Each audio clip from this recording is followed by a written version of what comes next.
yet it's because it's in this state, we find ourselves in a situation where this plane is offering the world a single clue, a single piece of information that it will later be able to use to determine where the plane went, only because of a very peculiar set of circumstances, which include the fact that the satellite, the Inmarsat satellite that it's flying under, has run low on fuel and is wobbling in orbit, and the fact that the SDU is a kind of SDU made by a company called Thales, which was bought by Honeywell, and it does a certain kind of. Now, there's no way we have time to get into the whole Doppler precompensation algorithm, but suffice to say that there's a whole bunch of really kind of, none of them is unusual by itself, but when you add them all together, it's a bit like a combo on a lock. Like, it's very unlikely that this plane happens to be in a configuration where there's a single source that tells. Now, why is a single source a red flag to me?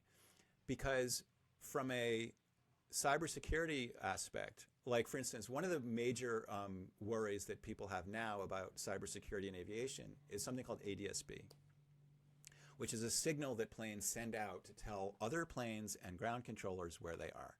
And it really is helpful for safety for everyone to know where everyone else is. The problem, the potential problem, it hasn't really caused too many problems yet, but it could, is that there's no security layer for ADSB, and it's sort of designed so that you can't really have a security layer, which means that it's trivial to spoof an ADSB signal. I could pop up and say, I'm right over downtown LA airport.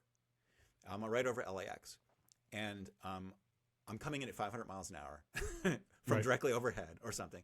And so if you do that, you're going to have there's these automatic systems where that's in the cockpit where the system will tell the pilot, pull up, or it'll command the pilot to do things. Now, the pilot doesn't have to do it, but if you're on short final and you get a collision avoidance warning, you actually have to pull up, you're probably going to do a go around at least. If you have a resolution advisory, so ADSB, if you're flying and I'm flying and our planes we're pointed at one another, and air traffic control has assigned me 4,000 feet, this heading, and the plane, you get traffic, right? Because it's starting to say, hey, there's a guy that might be a conflict.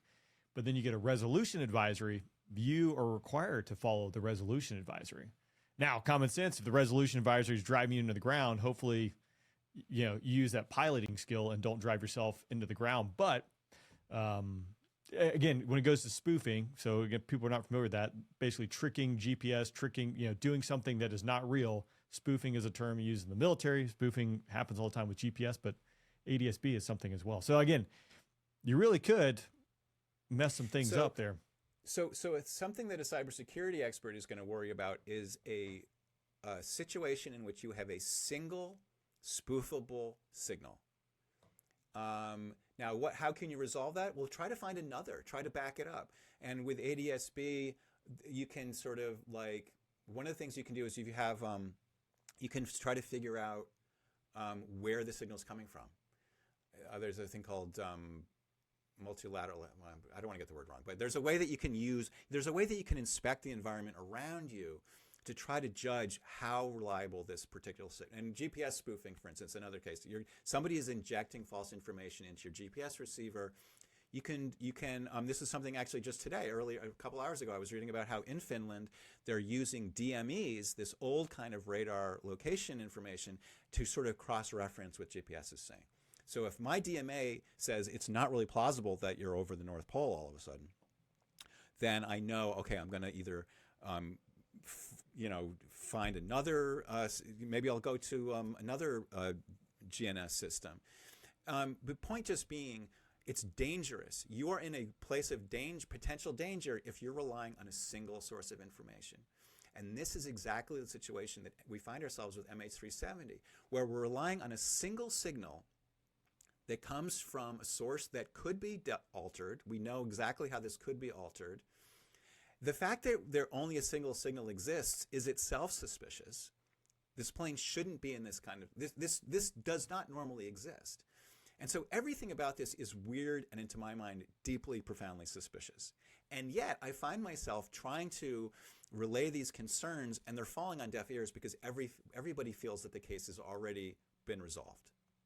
How So with the Inmarsat being the single source of information that's laying the breadcrumbs for people Yep. to follow, how in your mind, or I guess what do you theorize, how would that happen? How would that be possible to trick the system and then to lay this out? Because again, I think you were talking about some Doppler, which again is a really complex thing. Let me but try yeah. to see if I can do this in a couple sentences, because it's not worth getting completely derailed.